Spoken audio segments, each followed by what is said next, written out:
Number 1. In Luzerne County, Pennsylvania, two men in black robes stood at the very center of the local justice system. Mark Chavarella Jr. was the face of juvenile court, the no-nonsense judge known for a zero-tolerance philosophy.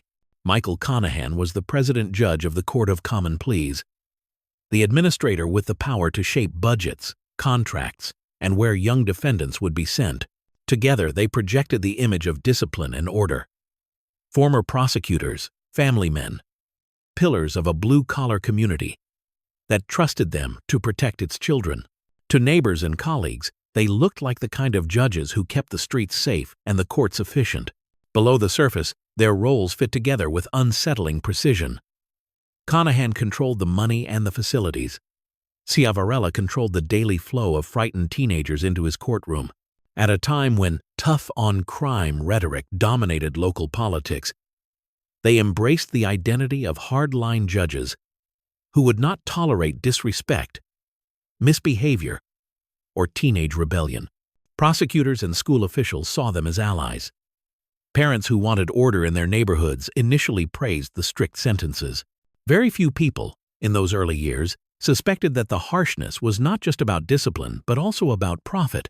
The pressures and temptations around them were powerful. Private companies were building new juvenile detention centers, promising modern facilities that would cost the county money but, they said, would save headaches. As president judge, Conahan had the authority to withdraw funding from the existing county-run center and redirect business to those private lockups. Prosecutors later described a quiet understanding that the judge's decisions would guarantee a steady stream of young people to fill those beds. Federal filings and later reporting showed that, over time, the judges received illegal payments from the builder and co-owners of the facilities, totaling several $million.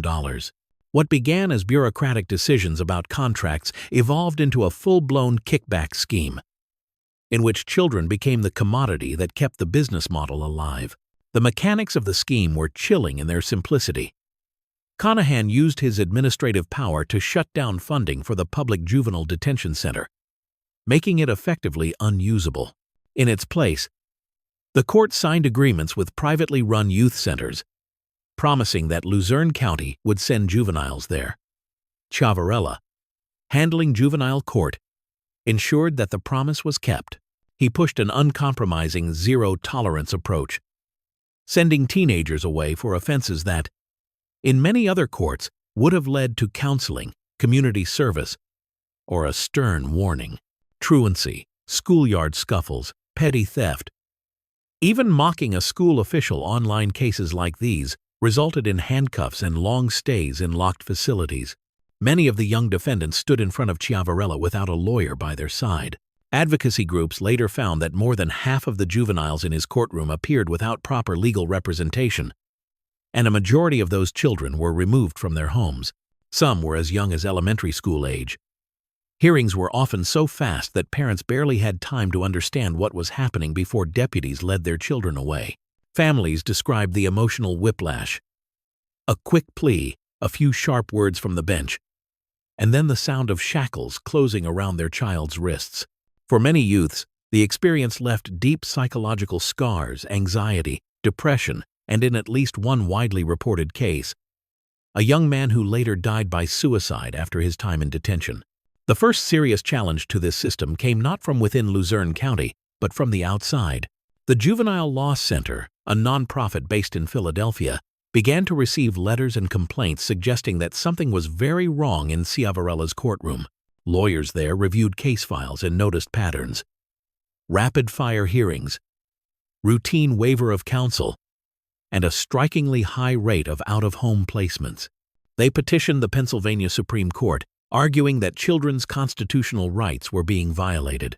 At the same time, the Judicial Conduct Board and federal agencies, including the Federal Bureau of Investigation and the Internal Revenue Service, started to look more closely at the judges' financial dealings and their relationships with the private detention businesses. Bank records, shell companies, and tax returns began to tell a story that matched what the families had been feeling for years. Federal prosecutors eventually charged both men in connection with what the media would call the kids for cash scandal. Conahan chose to plead guilty to racketeering conspiracy, admitting his role in pulling funding from the public facility and steering children to private centers in exchange for illegal payments. Ciavarella went to trial. A federal jury convicted him on multiple counts, including racketeering, honest services fraud, and tax offenses tied to the concealed money. Prosecutors argued that he had treated children as pawns to enrich himself and his partner on the bench. Ciavarella insisted that he had not sold kids for cash, claiming his sentences were about discipline, not money. But the jury rejected that explanation. The legal consequences were sweeping. Conahan received a federal prison sentence of more than 17 years, along with heavy financial penalties. Ciavarella was sentenced to a term that would keep him behind bars for nearly 3 decades. Beyond those individual punishments, the Pennsylvania Supreme Court took the extraordinary step of vacating every juvenile adjudication that Ciavarella had handled over a span of several years, ultimately throwing out thousands of cases involving more than 2,000 children and ordering that their records be expunged. For the families, it was a formal acknowledgement that their children had never received a fair hearing. For the 2 former judges, it marked the complete collapse of their public reputations and careers. Psychologists and legal scholars who looked at the case later spoke about a toxic mix of motives. There was greed, the flow of secret payments tied to a private prison business. There was the allure of power, the ability to decide a child's fate in a matter of minutes. And there was rationalization. The story Ciavarella told himself that tough love and swift punishment would set kids straight, even as evidence showed profound harm. Conahan, for his part, appeared more in the role of a behind-the-scenes deal-maker, using administrative authority to create the financial framework that turned juvenile justice into a revenue stream. Together, their choices transformed an entire county's court system into a pipeline where vulnerable youths became the raw material. Today, Mark Ciavarella remains a disgraced former judge serving a long federal sentence, his law license revoked, and his name permanently linked with one of the most notorious juvenile justice scandals in modern American history. Michael Conahan, after being released to home confinement during the COVID-19 pandemic, later received a presidential commutation that ended his remaining sentence, a decision that sparked anger and grief among many of the families whose children passed through his courtroom. Both men live with a legal record that defines them now.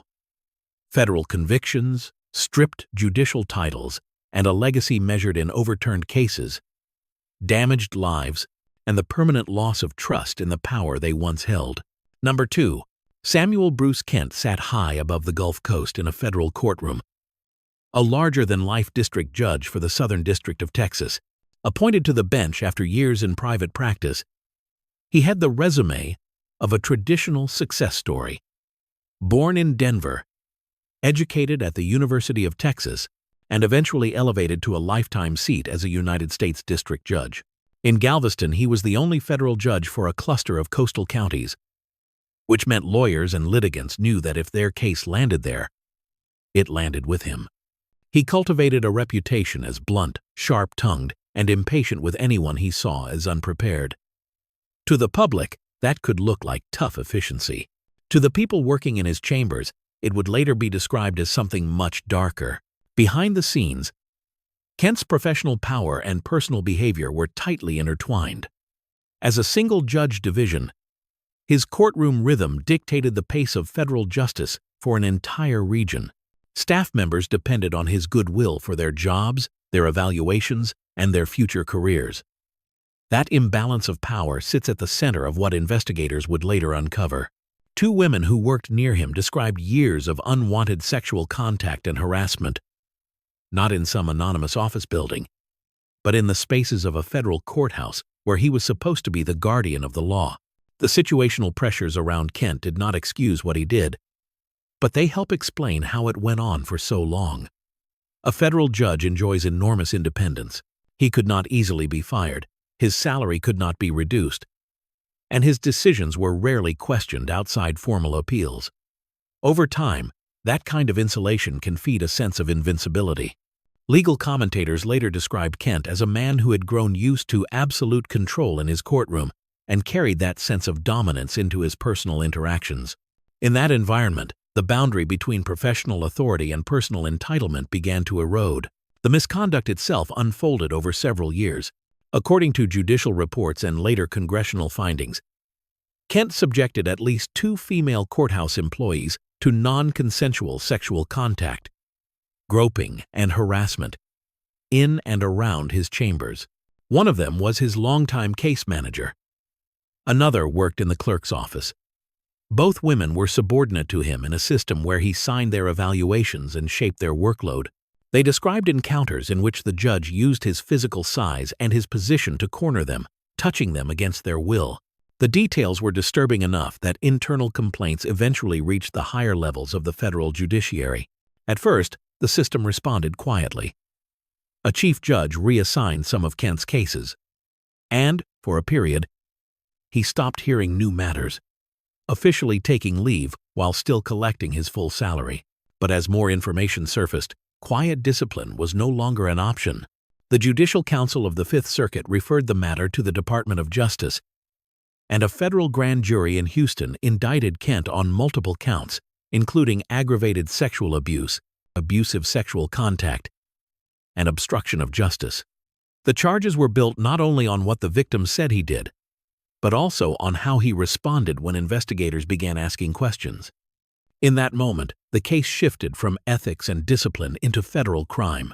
Prosecutors alleged that Kent had lied to an internal judicial investigative committee about the nature and extent of his sexual conduct with one of the employees, minimizing and mischaracterizing what happened. On the eve of trial, facing the prospect of testimony about his private behavior and the full weight of the indictment, Kent chose to plead guilty to 1 felony count of obstruction of justice. In that plea, he admitted that the sexual conduct with 2 women had been non-consensual, even as the government agreed to dismiss the remaining counts. The sentencing hearing put a federal judge in the role he had so often assigned to others, the condemned man standing to hear his fate. A visiting judge from another district listened to statements from the victims and from Kent himself. Prosecutors argued that this was not simply about personal failings, but about an abuse of the public trust and a deliberate attempt to derail an official investigation. The court imposed a prison term of 33 months, along with financial penalties and mandatory treatment, and emphasized that Kent's actions had stained the reputation of the judiciary itself. He was widely reported as the first federal judge in American history to go to prison in connection with sexual misconduct committed while on the bench. Even as he prepared to enter prison, Kent tried to preserve some of the benefits of his office. Through his lawyers, he initially claimed disability status and signaled that he planned to retire rather than resign, a technical difference that would allow him to keep drawing a taxpayer-funded salary for life. Leaders of the House Judiciary Committee publicly objected, warning that if he did not step down voluntarily, they would move ahead with impeachment. The Fifth Circuit denied his disability claim and recommended that Congress begin formal proceedings. The House voted unanimously to impeach him. But before the Senate could complete a trial, Kent submitted a new resignation letter effective at the end of June, cutting off his salary and ending his judicial career. Kent reported to federal custody, served time in a medical facility and later in another prison, and ultimately moved to home confinement before completing his sentence. By late 2011, he was no longer in federal custody, but the consequences of his actions followed him out of prison: disbarment from the bench, the permanent label of a convicted felon, and a place in history as an impeached and disgraced former federal judge. Today, Samuel Bruce Kent lives as a private citizen, his term as a United States District Judge long over, his sentence fully served, and his name permanently tied to one of the most notorious judicial misconduct cases in modern American history. Number 3. Jack Tarpley Camp Jr. was, for most of his career, the image of a traditional Southern federal judge. Appointed to the United States District Court for the Northern District of Georgia after years in private practice and public service, he carried himself with an old-fashioned, courtly manner. Lawyers who appeared before him saw a man in suspenders, soft-spoken but firm, who seemed to embody stability and respect for the law. In the coastal city of Newnan, where he lived with his wife and raised 2 children, he enjoyed the quiet privileges that come with a lifetime appointment to the federal bench. To the outside world, Jack Camp looked like the kind of judge who would never become part of a scandal himself. Yet behind that public image, something had shifted in his private life. According to later court filings and reporting, Camp had been struggling with depression, lingering effects of a serious bicycle accident, and the long, grinding pressures of criminal sentencing work. His lawyers would eventually describe brain injuries and mood disorders, suggesting that the man who once prided himself on discipline had begun to lose control of his impulses. None of that erased his responsibility, but it formed the backdrop for a dangerous double life that unfolded far from the quiet hallways of his courthouse. The story began, as investigators later pieced together, at a strip club in the Atlanta area. There, Camp met an exotic dancer who would become his companion away from the bench. What started as private dances turned into an affair in which the boundaries between personal fantasy and criminal behavior slowly dissolved. The two began using drugs together, first in clubs and then in hotels and parking lots, far from the wood-paneled courtroom, where he was still deciding the fate of defendants accused of similar conduct. Over the course of several months in the spring and summer of a single year, the judge and the dancer developed a pattern. Camp would provide money. She would arrange to buy cocaine, marijuana, and prescription painkillers for them to share. He knew that she already had a felony drug conviction. He also knew, better than almost anyone, that buying and using those substances was a federal crime. Still, he continued, at times he brought along firearms in his car when they went to meet dealers, a fact that deeply alarmed federal agents once they began to watch. Camp even allowed the dancer to use a court-issued laptop computer for her personal purposes, blurring the line between his official role and his secret life. Eventually, the dancer agreed to cooperate with the Federal Bureau of Investigation. Under supervision, she communicated with Camp while agents recorded calls and arranged controlled buys. In the early autumn, Camp drove with her to meet someone he believed was a drug dealer. The dealer was, in reality, an undercover agent. Camp handed over cash to purchase cocaine and powerful pain medication that he planned to use with the dancer. When the transaction was complete, agents moved in. They arrested the senior federal judge, found drugs, and discovered that he had brought loaded guns with him to the meeting. In an instant, the man who had spent decades judging others' conduct found himself in handcuffs. The shock inside the legal community was immediate. A sitting senior district judge facing drug and weapons accusations was almost unheard of. The case was moved to another jurisdiction, and a visiting judge was assigned to avoid conflicts of interest. A criminal information charged Camp with unlawful possession of controlled substances, aiding and abetting the unlawful possession of controlled substances by a convicted felon, and conversion of government property for giving the dancer his official laptop. The charges reflected both his personal drug use and his misuse of the tools of his office.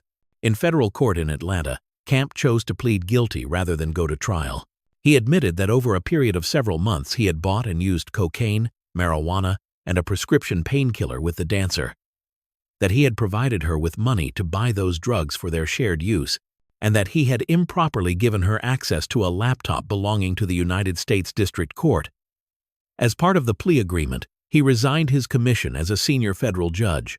Soon afterward, he voluntarily surrendered his license to practice law in Georgia, acknowledging that his felony conviction violated professional conduct rules. At sentencing, a judge from the District of Columbia, sitting by designation, listened to statements from Camp, from prosecutors, and from representatives of the investigative agencies. The government emphasized that this was not a low-level offender but a man who had spent years sending others to prison for drug crimes, all while secretly committing similar offenses himself. Defense lawyers pointed to his mental health issues and medical history. In the end, the court imposed a term of 1 month in federal prison, followed by a year of supervised release, as well as a fine and restitution. The judge made clear that Camp's actions had undermined public confidence in the judiciary. The public reaction mixed disbelief, anger, and, in some quarters, dark irony. News stories highlighted how rarely federal judges face criminal charges, let alone prison time, and pointed out that the sentence was far lighter than those imposed on many people who had once stood before Camp's bench. Ethics reports in later years cited his case as a dramatic example of judicial misconduct and the vulnerabilities in oversight of the federal courts. After completing his brief prison term and his supervised release, Jack Tarpley Camp Jr. returned to life as a private citizen. He no longer wears the robes of a judge. He no longer holds a law license, and his decades on the bench are overshadowed by the criminal record that followed his guilty plea. Today, he is remembered in the legal world as a former senior United States District Judge whose career ended with a federal conviction for drug offenses and misuse of government property. Number 4. O. Joseph Bookman Jr. sat on the bench in Cross County, Arkansas. As a district judge for the First Judicial Circuit, the kind of local figure people expected to see at parades, civic banquets, and quiet courthouse ceremonies, he was an older man by the time his career peaked. A longtime lawyer who had moved from private practice and prosecution into a part-time judgeship that carried real power over traffic citations, misdemeanors, and the lives of young defendants who came into his small courtroom. To many residents of Wynne and the surrounding area, Judge Bookman appeared conservative, routine, and predictable. The sort of small-town judge who handled minor cases and kept the docket moving.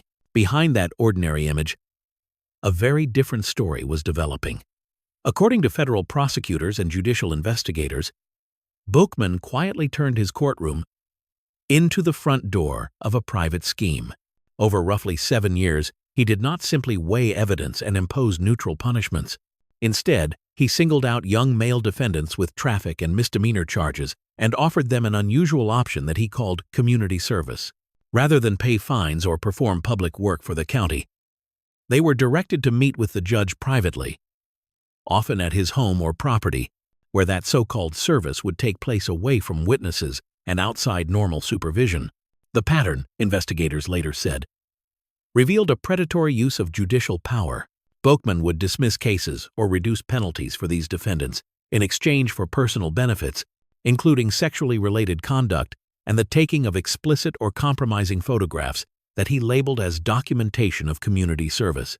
Some of the young men described being instructed to perform tasks while partially clothed or unclothed, with the judge photographing them as they bent or posed. Others recalled that he pressed for further contact and favors, using the threat of reinstating fines, fees, or jail time as leverage. The people in front of him were often financially vulnerable, with limited resources to fight a case or appeal a judge's decision. Psychologically, the case exposed how extreme the imbalance of power can become in a small courtroom. Bookman had the authority to decide whether a defendant walked free, paid heavy fines, or carried a record that might affect jobs and housing. Commentators later suggested that over the years, that authority hardened into a sense of entitlement. He did not need to threaten loudly. The robe, the gavel, and the knowledge that he controlled the outcome were often enough. The secrecy of these one-on-one arrangements, labeled as benign community service, allowed him to maintain a public image of normalcy, while privately exploiting people who depended on his decisions. The first major challenge to this hidden system came from the Arkansas Judicial Discipline and Disability Commission. Complaints and tips began to reach the commission describing a disturbing pattern of substitutionary sentences for young men that involved private visits, cash payments, and photographs. In a formal statement of allegations, the commission laid out accusations that Bookman offered lenient or alternative sentences to male defendants, but not to similarly situated women, and that he benefited personally from those arrangements. Faced with mounting evidence, Bookman resigned from the bench, ending the disciplinary case but not the larger investigation into whether his actions were criminal. Federal authorities then stepped in.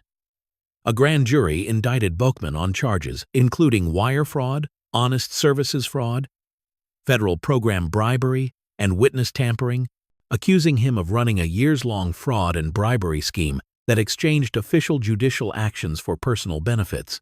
Prosecutors argued that by dismissing fines and fees in return for sexual favors and compromising photographs, he had defrauded both the people of Arkansas of his honest services and the local governments of money they were owed. According to the indictment and later court filings, when Bookman realized that the Judicial Discipline and Disability Commission had a witness prepared to speak against him, he tried to get that person to recant. He directed another individual to pay the witness to write a false letter, withdrawing his earlier statements. an act that became the basis for the witness tampering charge. Ultimately, Bookman chose to plead guilty in federal court.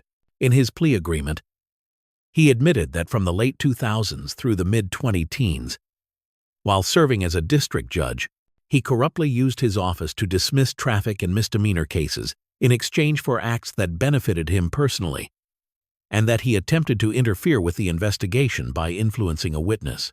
He entered guilty pleas to 1 count of wire fraud and 1 count of witness tampering before a federal district judge in the Eastern District of Arkansas. He also acknowledged that his conduct had deprived the public of honest judicial services and diverted fines and fees that should have gone to cities, counties, and the state. At sentencing, a federal judge in Little Rock weighed statements from prosecutors, from the defense, and from the investigative bodies that had exposed the scheme. Prosecutors emphasized the length of the fraud, the number of victims, and the way Bookman had turned the power of a judge into a tool for personal gratification. The court imposed a sentence of 5 years in federal prison, followed by 3 years of supervised release, and ordered him to pay a substantial fine of $50,000 to reflect the financial harm caused by his dismissed cases. For the young men whose lives had been drawn into his scheme, the sentence offered some measure of public acknowledgement, even if it could not erase what happened. Today, Joseph Bookman Jr. is a former judge and convicted felon.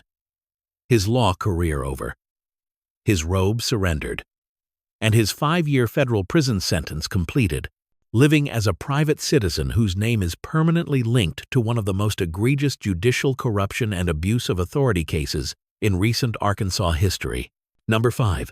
Rodolfo Rudy Delgado was, for many years, a familiar figure in the Rio Grande Valley of Texas.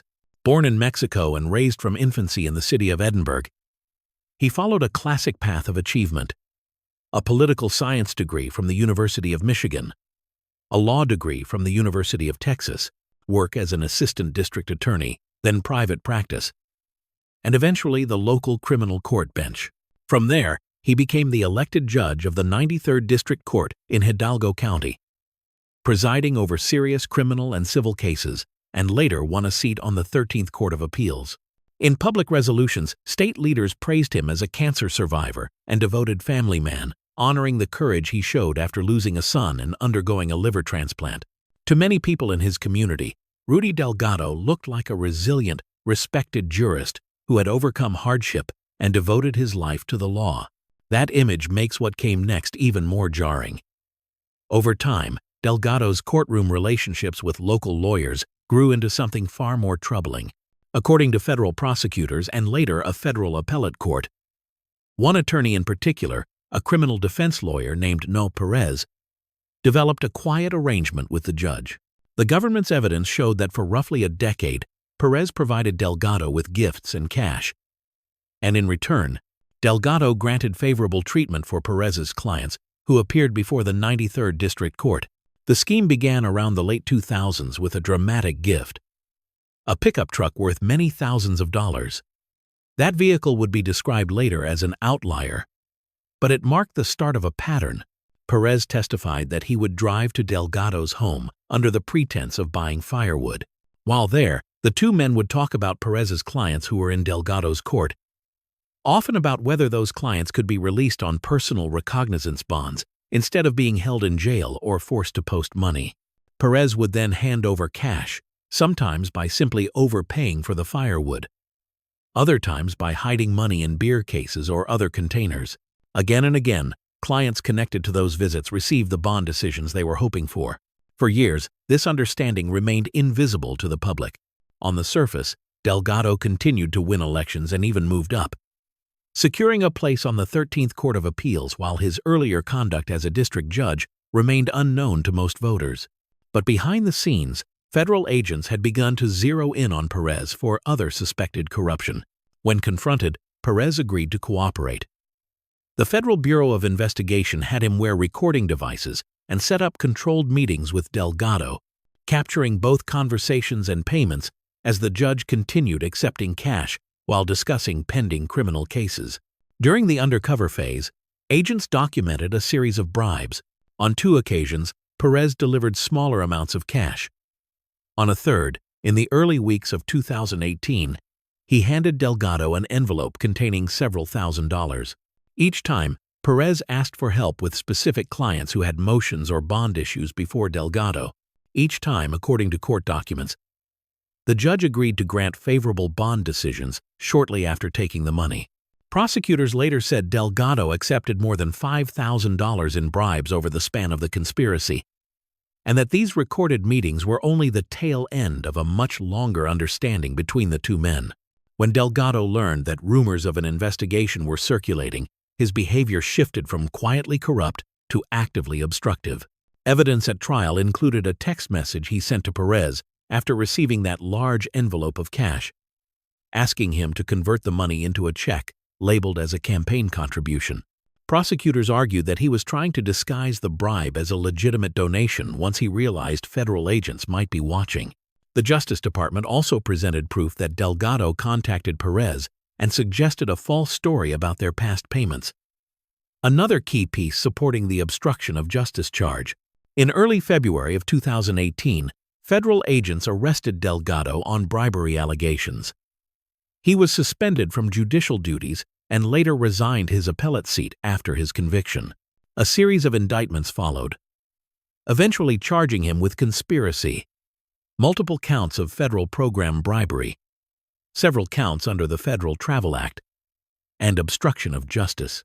In the summer of 2019, after a 6-day trial in Houston, a federal jury found him guilty on all counts.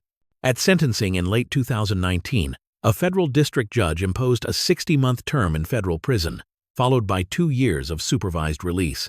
Delgado was also ordered to comply with supervision conditions and faced disciplinary proceedings against his law license.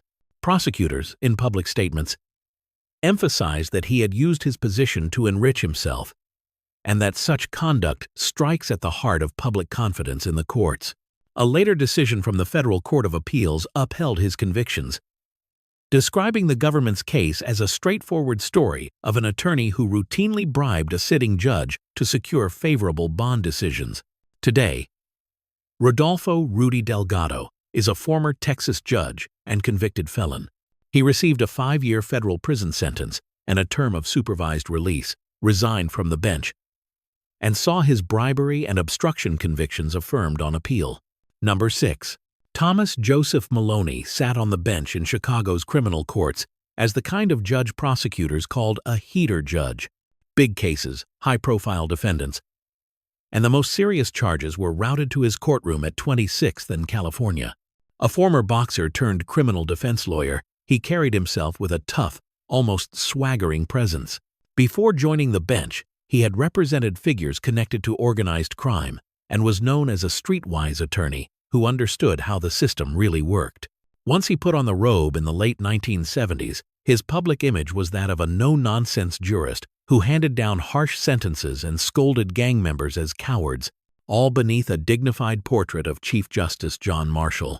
To the people watching from the gallery, Maloney looked like the last person who would show mercy to violent offenders, let alone help them. That appearance of severity was part of what made him so effective. Prosecutors and victims' families saw a judge who sent many defendants to death row. Defense lawyers whispered that he was unpredictable and dangerous to cross.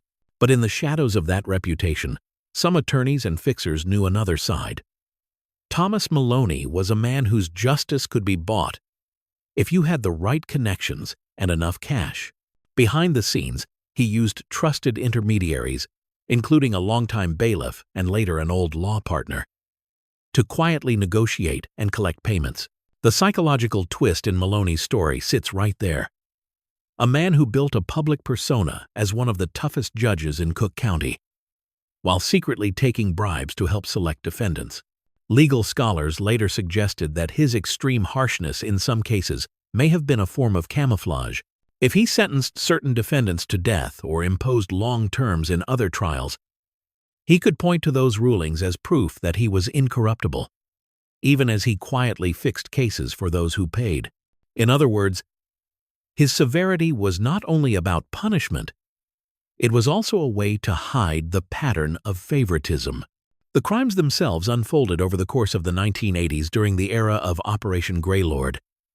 A sweeping federal investigation into corruption in Chicago's courts.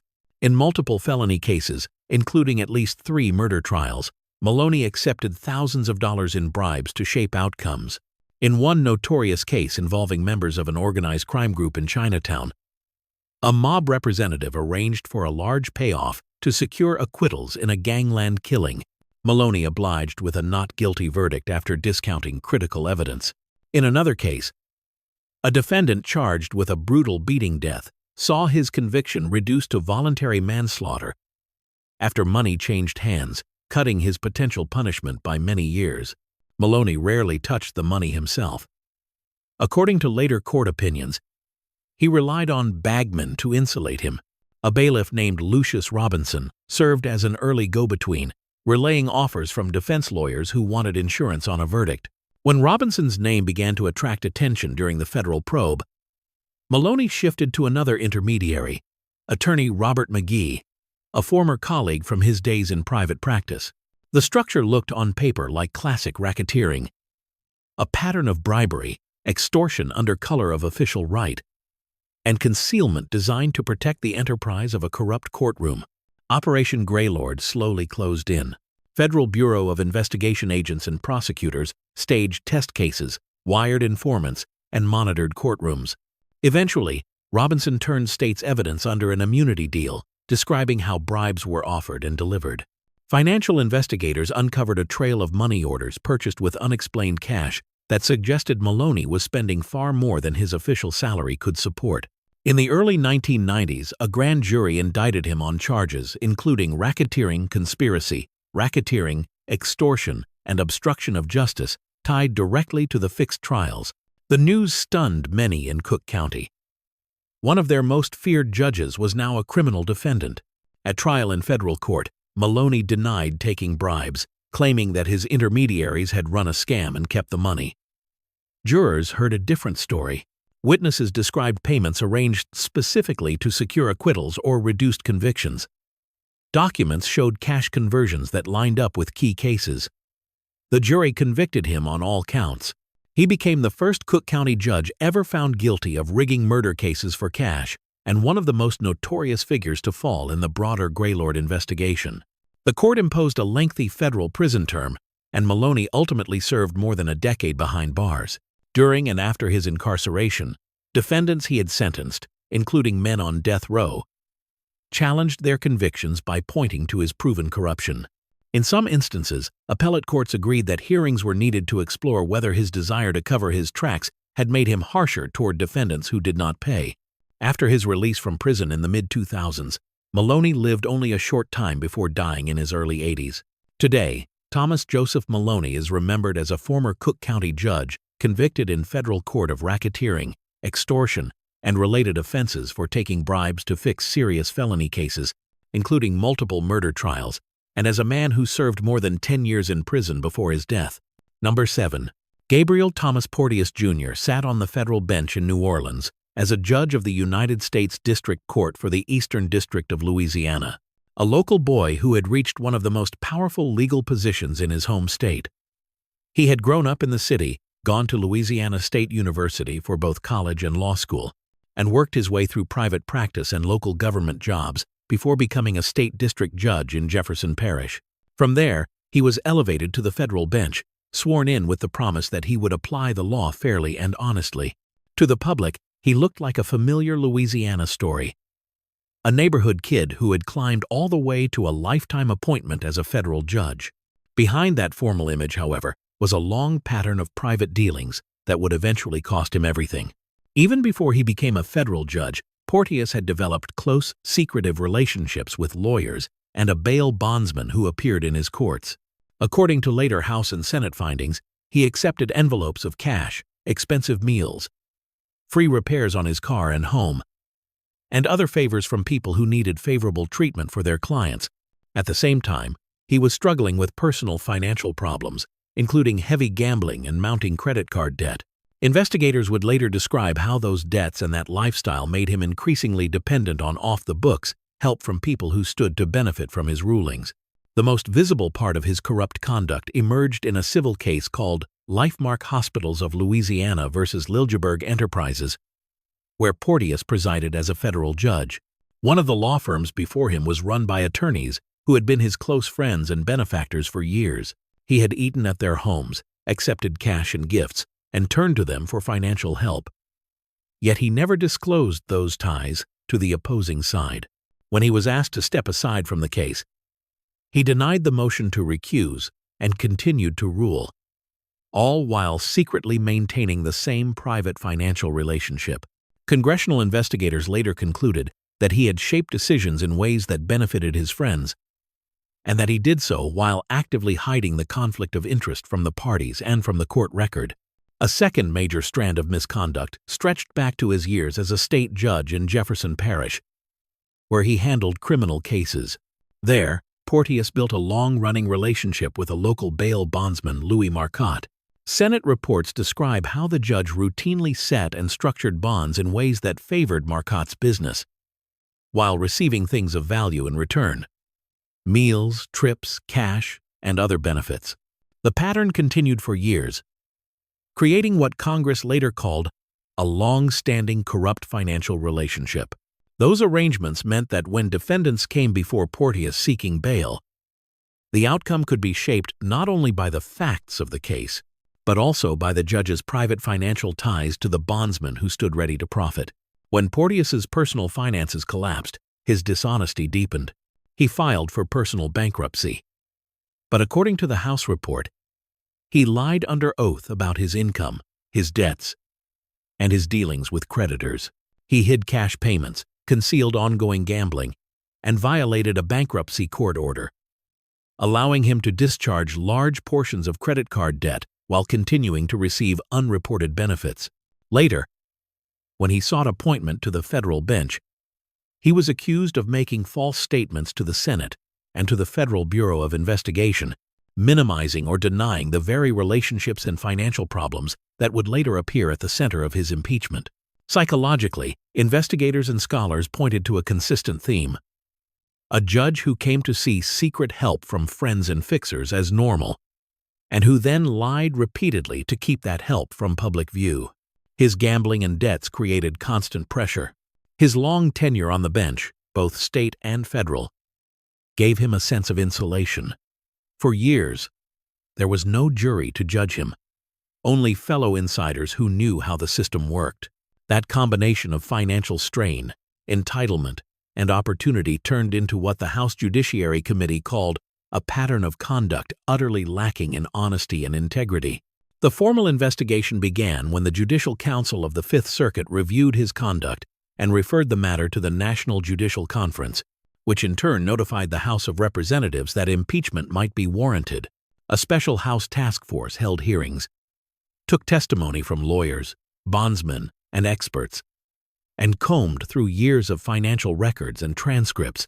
The result was 4 articles of impeachment, charging Porteous with engaging in a pattern of conduct incompatible with the trust placed in a federal judge, maintaining long-standing corrupt relationships with lawyers and a bail bondsman, committing perjury and fraud in his bankruptcy case, and lying to the Senate and to federal investigators during his nomination process.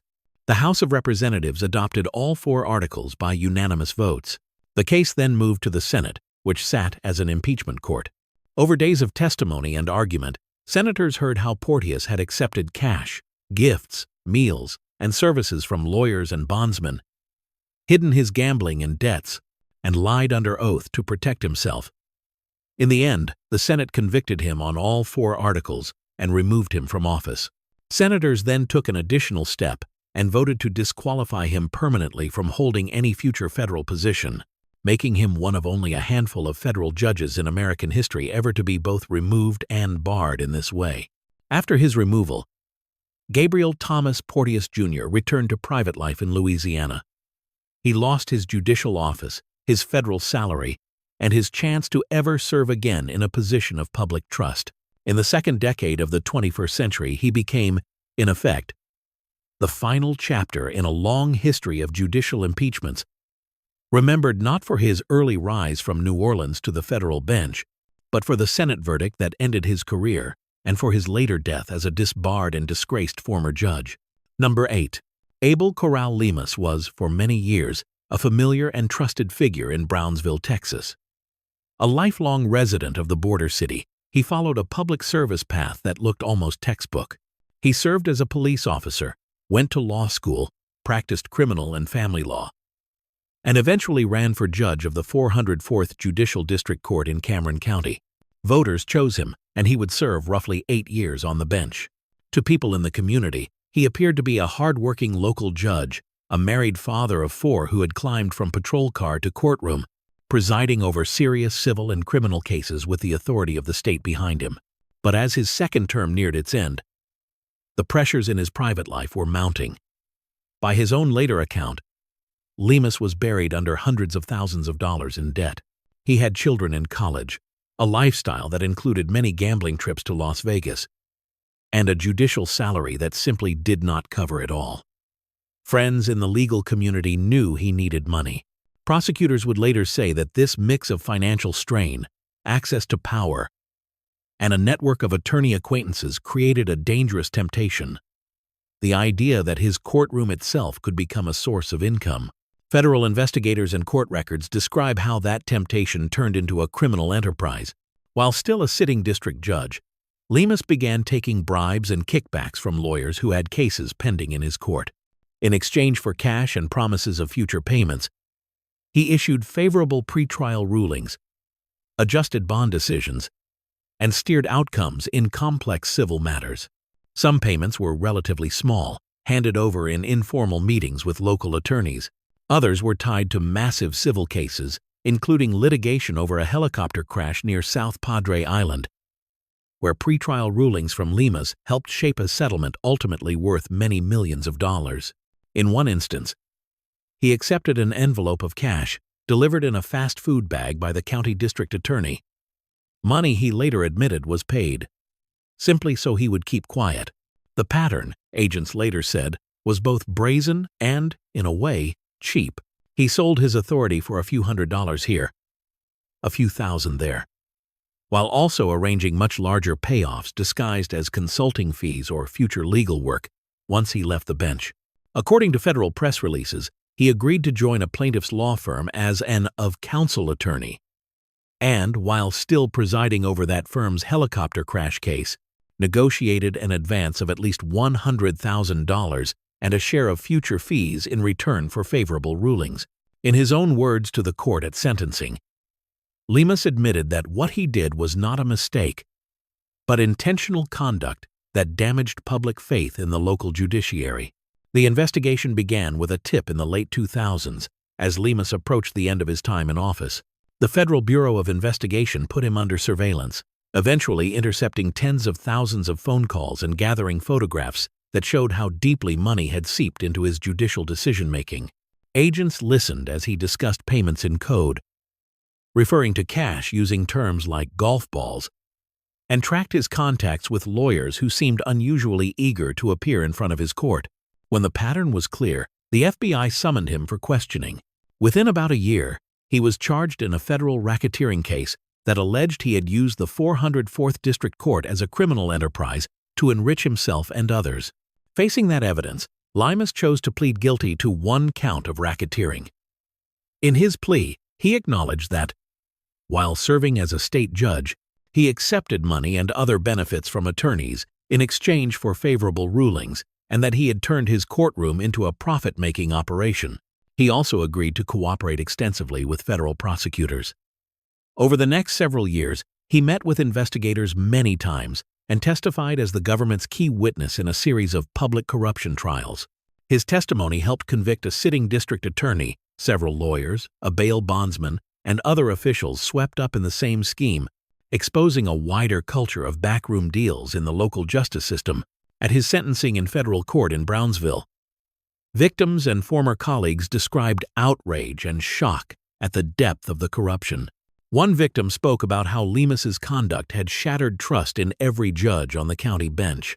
In a tearful statement of his own, Lemus told the court that he knew from his background as a former police officer, lawyer, and judge that the writing was on the wall and that he had tried to cooperate fully once he was caught. The federal judge ultimately imposed a sentence of 6 years in prison, above the recommendation from prosecutors, followed by a term of supervised release.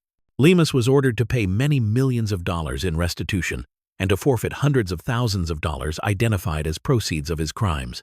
Psychologically, observers later described his case as an example of how financial desperation, ego, and opportunity can warp a judge's sense of boundaries. Lemus had spent his life inside the system and knew exactly how much power a district court judge holds over people's liberty and property. Over time, he appears to have convinced himself that bending the rules for friends and future employers, especially when he believed he would be useful to them as a lawyer, was something he could get away with. When the investigation exposed that belief as a dangerous illusion, he lost his bench, his law license, and his place in the community. After serving his federal sentence and supervised release, Abel Corral Lemus is now a former judge and convicted felon living as a private citizen, barred from the bench and remembered for turning his courtroom into a criminal enterprise for money. Number 9. Joan Ori Melvin was, for most of her career, the picture of success in Pennsylvania's legal and political world. A Republican from the Pittsburgh area, she rose from local prosecutor to county judge, then to the state superior court, and finally to a coveted seat on the Pennsylvania Supreme Court. Colleagues saw an ambitious, sharp, and disciplined jurist who came from a tight-knit, politically active family. One sister served as a powerful state senator. Another worked as a key legislative aide. Together, the Ori name carried weight in western Pennsylvania politics, and Joan Ori Melvin's public image was that of a barrier-breaking female judge who had climbed to the very top of the state's judiciary. Behind the scenes, though, the same family network and ambition that fueled her rise were creating dangerous pressures. Statewide judicial campaigns in Pennsylvania are expensive and relentless. Candidates must travel constantly, court donors, and build name recognition far beyond their home counties. Prosecutors later argued that in this environment, Melvin and her sisters began to blur the line between government work and campaign work. Instead of carefully separating official duties from political activity, they treated the staff around them as a shared resource, moving tasks back and forth, as if state-paid employees were just another campaign tool. The crimes at the center of the case were, on their face, not violent. They were about time, labor, and trust. According to the grand jury and trial evidence, Melvin and her sisters orchestrated a scheme in which staffers in her judicial chambers and in her sister's legislative office were routinely assigned political tasks while on the public payroll. Secretaries, law clerks, and legislative aides were asked to draft campaign speeches, prepare talking points, manage databases of donors, design mailers, and attend political events, all during hours that were supposed to be devoted to court or legislative work. The misuse stretched across two separate Supreme Court campaigns, one in the early 2000s and another later that decade. The victims in this kind of case were not a single person or family, but the taxpayers and the staff themselves. Some employees testified that they felt pressured to do political work they did not want to do, afraid they might lose their jobs or damage their careers if they refused. Others described a culture in which campaign assignments were simply treated as part of the job, even though they knew it violated ethics rules. When investigators later reconstructed email trails and calendars, they found extensive overlap between court business and campaign activity, reinforcing the picture painted by those witnesses. As scrutiny increased, the conduct allegedly moved from misuse of staff to efforts to hide what had been done. Prosecutors presented evidence that Melvin and her co-defendant sister tried to cover their tracks, including deleting files and altering documents related to campaign work that had been done on state time. A key theme at trial was that this was not a single lapse, but a pattern spanning years, and that attempts to destroy or conceal evidence showed consciousness of guilt. The charges ultimately filed against Melvin included felony theft of services, conspiracy to commit theft of services, misapplication of government property, and conspiracy to tamper with evidence. After a closely watched trial in Pittsburgh, a jury found her guilty on 6 of 7 counts related to this public corruption scheme. Psychologically, commentators saw in her case a familiar blend of factors: intense ambition, a sense of entitlement that can come with long political success, and a culture in Harrisburg where the boundaries between campaigning and governing were sometimes treated as flexible. There was no widely reported psychiatric evaluation suggesting mental illness. Instead, legal observers talked about normalization, how, over time, practices that start at the edges of what is allowed can begin to feel routine, especially within a tight inner circle. For Melvin, that inner circle included her own sisters, making it even harder to step back and see the ethical lines she was crossing. The legal consequences were severe and highly public.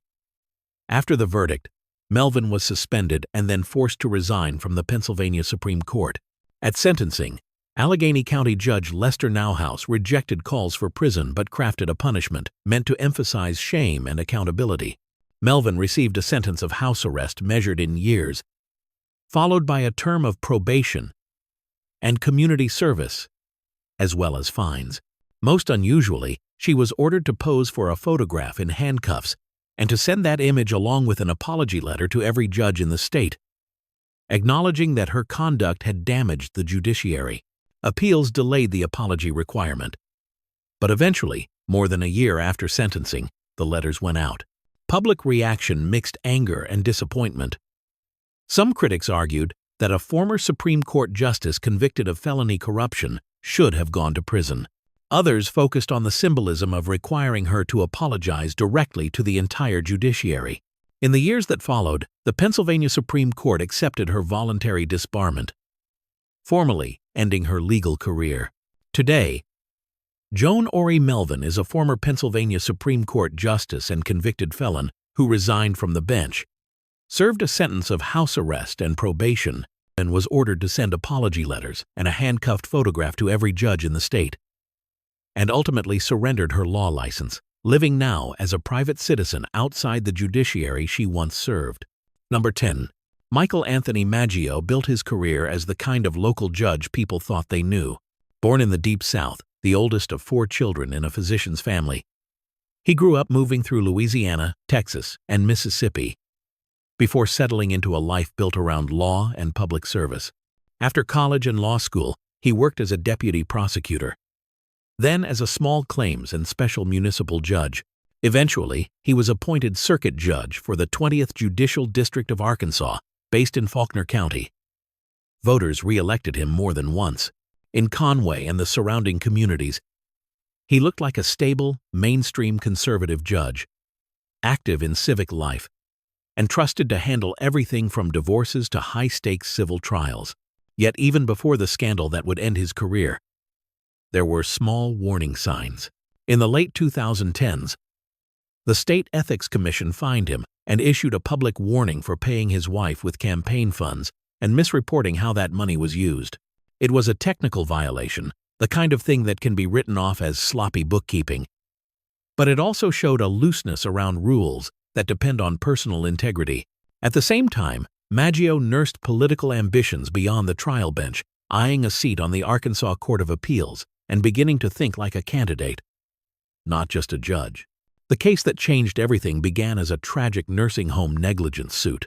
In Faulkner County, the family of a woman named Martha Bull sued Greenbrier Nursing and Rehabilitation Center, arguing that she had gone to the facility for short-term rehabilitation after a mild stroke and instead died there because staff ignored her worsening pain. A jury heard days of testimony and returned a verdict in favor of the family, awarding a civil judgment of roughly $5.2 million. It was one of the largest nursing home verdicts in the state at the time. And Maggio, as the trial judge, had the power to reduce that award or order a new trial if he believed the amount was excessive. Around that same moment, Maggio's political life intersected dangerously with his judicial role. He had announced a campaign for the Court of Appeals and was seeking financial support. The owner of a large nursing home chain, which included the Greenbrier facility, agreed to help. Through a former state senator and lobbyist, checks were written to political action committees that were expected to funnel money into Maggio's appellate campaign. Within days of those contributions being arranged and delivered, Maggio dramatically cut the Bull family's judgment, slashing it from the multi-million-dollar figure the jury had ordered down to approximately $1 million.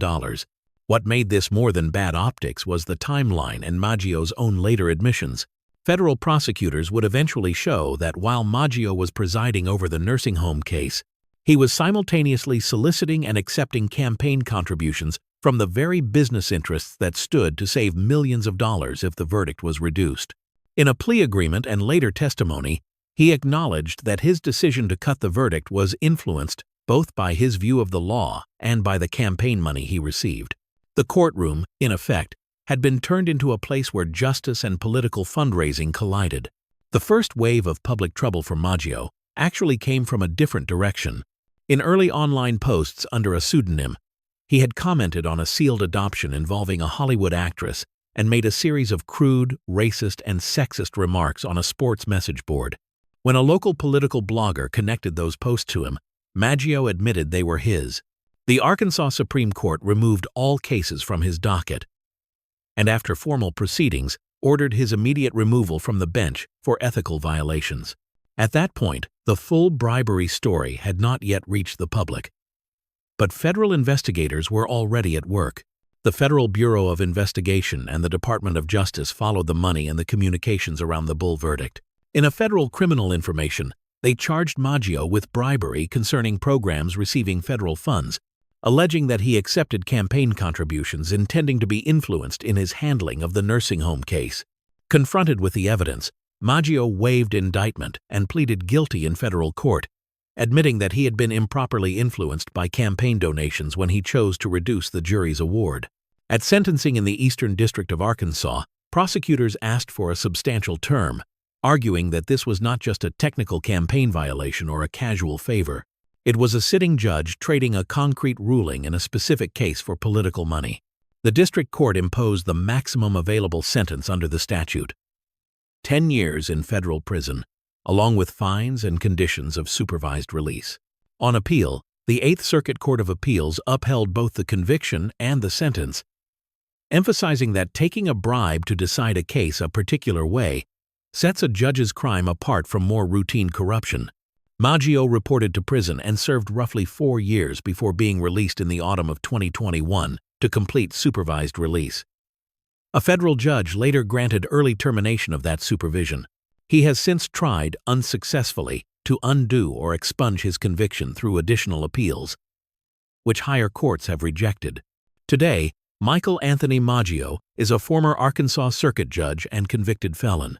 He received a 10-year federal prison sentence for accepting a bribe to reduce a multi-million-dollar nursing home negligence verdict, was removed from the bench by the state's highest court, served years in federal custody, completed his supervised release, and now lives as a private citizen with his conviction still firmly in place.